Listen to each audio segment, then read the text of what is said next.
এই যে আমি যে রিসাইকেল করি পুরনো ফেলে দেওয়া জিনিস থেকে কোনো একটা জিনিসকে সুন্দর করে তৈরি করা।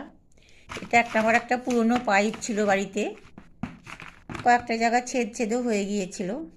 ওইটাকে খুব ছোট্ট ছোট্ট করে পিস পিস করে কেটে এই যে এইগুলো, আর বাড়িতে আমার একটা ফুলদানি ছিল, সেই ফুলদানিতে এইসব ফুলগুলো ছিল, ওটা নষ্ট হয়ে গিয়েছিল।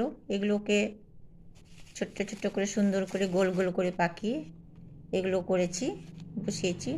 আর এই ফুলদানিটার যে ফুল ছিল তাতে এই পাতাগুলোও লাগানো ছিল, পাতাগুলোকেও বসালাম। এই যে কয়েকটা ফলও ধরেছে। আর এইটা আমার একটা পাউডারের বাক্স ছিল,